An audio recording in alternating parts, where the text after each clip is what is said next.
ಓಂ ಶ್ರೀ ಗುರು ಬಸವಲಿಂಗಾಯ ನಮಃ. ಯಾದಗಿರಿ ಜಿಲ್ಲೆಯ ಶಹಾಪುರ ತಾಲೂಕಿನ ಸಗರ ಗ್ರಾಮದ ಹತ್ತಿರ ಬರತಕ್ಕಂಥ ಮಹಾಲ್ ರೋಜಾದ ಒಬ್ಬ ಮುತ್ಯ. ವಯಸ್ಸಿನಿಂದ ಆತ ಮುತ್ಯ ಅಲ್ಲ, ಆದರೆ ಜನರ ರೂಢಿಯಿಂದ ಆತನನ್ನು ಮುತ್ಯ ಮುತ್ಯ ಅಂತ ಕರೀತಾರೆ. ಈ ಹುಡುಗ ಅಥವಾ ಈ ಮುತ್ಯ ನನಗೆ ಸುಮಾರು 2 ವರ್ಷಗಳ ಹಿಂದೆ ಭೇಟಿಯಾಗಿದ್ದ. ಮೊನ್ನೆ ಕೂಡ ಇಬ್ರಾಹಿಂಪುರದ ಕಾರ್ಯಕ್ರಮಕ್ಕೆ ಬಂದಾಗ ಭೇಟಿಯಾಗಿದ್ದ. ಆದರೆ ಮುಖತಃ ನನ್ನ ಮತ್ತು ಅವರ ಭೇಟಿ ಆಗಿರಲಿಲ್ಲ. ಇದಕ್ಕಿಂತ ಪೂರ್ವದ ಸಂಗತಿಯನ್ನ ಕುರಿತು ಹೇಳುವುದಾದರೆ, ಇವರ ತಂದೆ ಅವರ ಹತ್ರ ಕೂಡ ಜನ ಹೀಗೆ ಹೋಗ್ತಿದ್ರು. ಅದು ಯಾವುದೋ ಒಂದು ಕಾರಣಕ್ಕಾಗಿ ಅವರ ತಂದೆಯನ್ನ ಕೊಲೆಗೈಲಾಗ್ತದೆ. ಆ ಕೊಲೆಗೆ ಕಾರಣ ಯಾರು ಏನು ಅಂತ ಅನ್ನೋದು ಒಬ್ಬ ಪತ್ರಕರ್ತನಾಗಿ ನಾನು ಬಲ್ಲೆ. ಅದನ್ನ ಇಲ್ಲಿ ವಿಷದ ಪಡಿಸ್ತಕ್ಕಂಥ ಅವಶ್ಯಕತೆ ಇಲ್ಲ ಅಂತ ನಾನು ಭಾವಿಸಿದ್ದೇನೆ. ಈ ಮುತ್ಯ, ನಮ್ಮ ಭಾಗದಲ್ಲಿ ಮುತ್ಯಗಳು ಭಾಳ ಜನ ಹುಟ್ಟಿಕೊಳ್ತಾರೆ.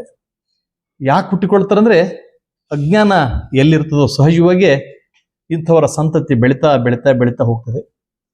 ಈ ಭಾಗದಲ್ಲಿ ನೋಡುತ್ತಿದ್ದಂತೆ ಆಗರ್ಭ ಈ ಧಾರ್ಮಿಕ ಸ್ಥಾನದ ಎತ್ತರಕ್ಕೆ ಏರಬಹುದು ಅನ್ನೋದಕ್ಕೆ ಈಗಾಗಲೇ 1-2 ಮಠಗಳು ಇಲ್ಲಿ ಸಾಕ್ಷಿಯಾಗಿವೆ.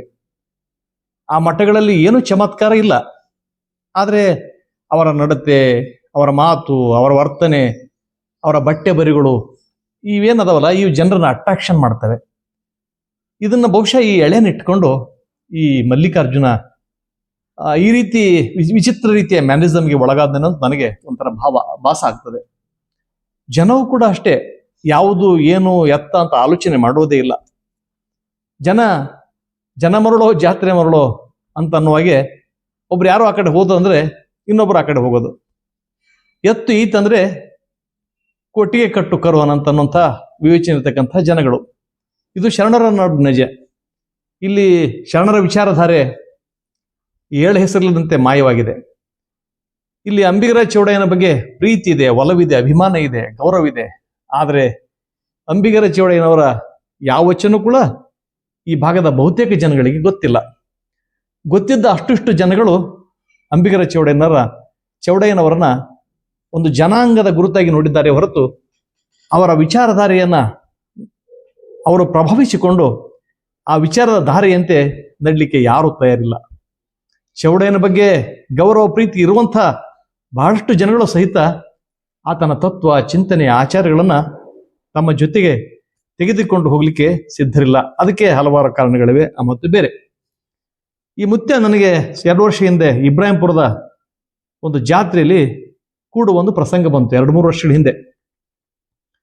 ಸಹಜವಾಗಿ ಈತನ ಬಗ್ಗೆ ನಾನು ಕೇಳಿದ್ದೆ, ನಾನು ಹೋಗಿರಲಿಲ್ಲ, ಗಮನಿಸೂ ಇಲ್ಲ. ಇಂಥವುಗಳ ಬಗ್ಗೆ ನನಗೆ ದಿವ್ಯ ನಿರ್ಲಕ್ಷ್ಯ ಇದೆ. ಭೇಟಿಯಾದಾಗ ಸಹಜವಾಗಿ ವೇದಿಕೆ ಮೇಲೆ ಬಿಟ್ಟಿದಾಗ ವೇದಿಕೆಯಲ್ಲಿ ಗದ್ದಲ, ಗೌಜು ಇತ್ಯಾದಿಗಳೆಲ್ಲ ಶುರು ಆಯಿತು. ನೋಡುತ್ತಿದ್ದಂತೆ ಒಂದು ಯುವಕರು, ಒಂದು 15-20 ಜನಗಳು, ಒಂದು ಗ್ಯಾಂಗ್, ಒಂದು ಗುಂಪಲ್ಲ, ಒಂದು ಗ್ಯಾಂಗ್ಗೆ ಬಂತು. ಜೈ ಜೈ ಜೈ ಜೈ ಜೈ, ಯಾಕೆ ಜೈಯೋ ಏನೋ ಗೊತ್ತಿಲ್ಲ. ಇದು ಜೈಕಾರಗಳು ಇಲ್ಲಿ ಸಾಮಾನ್ಯ.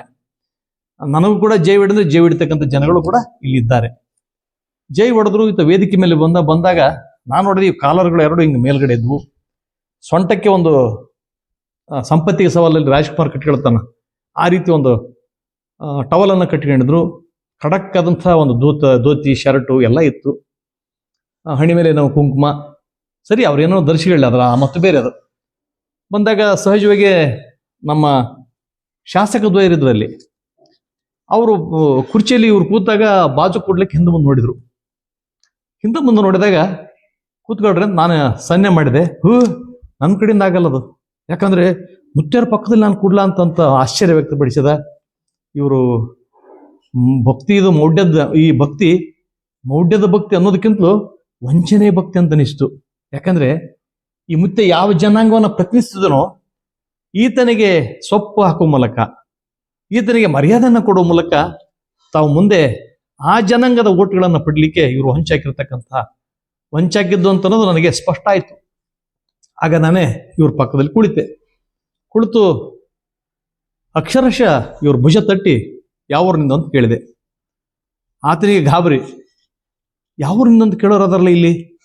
ನಾನು ಎಲ್ಲರಿಗೂ ಚಿರಪರಿಚಿತ, ಎಲ್ಲರಿಗೂ ಗೊತ್ತು. ನನಗೆ ಎಷ್ಟೋ ಜನ ಬರಲಿಕ್ಕೆ, ನನ್ನ ಮುಟ್ಲಿಕ್ಕೆ ನನಗೆ ಮಾತಾಡ್ಸ್ಲಿಕ್ಕೆ ಬಾಯಿ ತೆರೆದೋದ್ನಾಗ ಇವ್ರ ಪಕ್ಕದಲ್ಲಿ ಕುಳಿತಾರೆ, ಇವ್ರು ಯಾವ್ರು ಅಂತ ಕೇಳ್ತಾರಲ್ಲ ಅಂತ.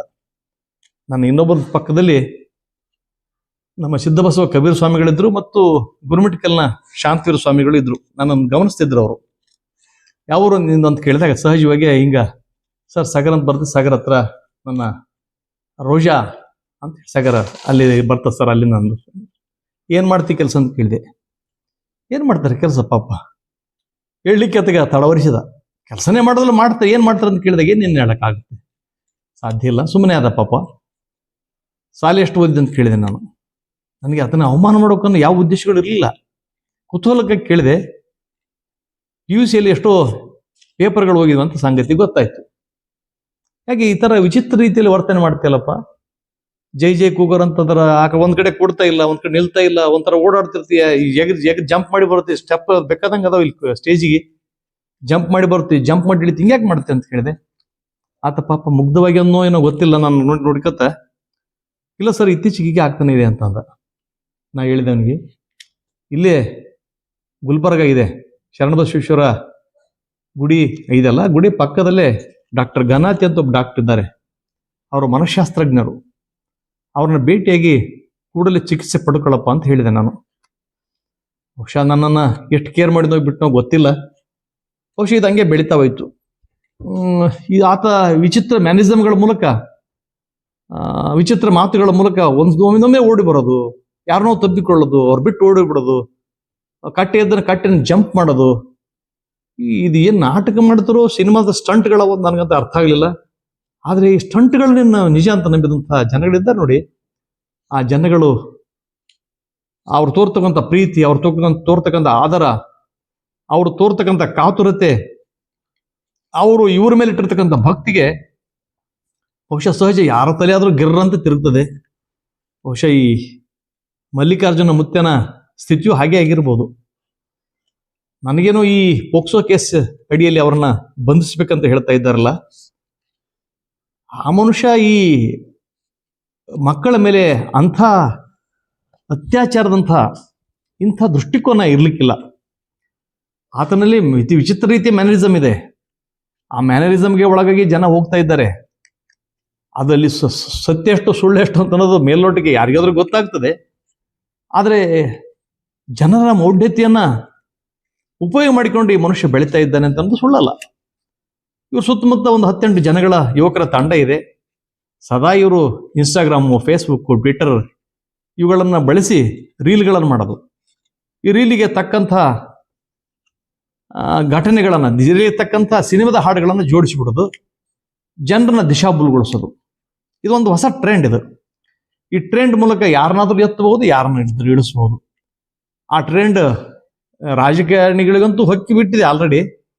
ಕೆಲವರು ಈ ಸೋಷಿಯಲ್ ಮೀಡಿಯಾಗಳ ಮೂಲಕನೇ ರಾಜಕಾರಣಿ ಆಗ್ಬೋದು ಅಂತಕ್ಕಂಥ ತಲೆಯಲ್ಲಿ ಕೂಡ ಇಟ್ಕೊಂಡಿದ್ದಾರೆ, ಆಗಿದ್ದಾರೆ ಕೂಡ ನಮ್ಮಲ್ಲಿ.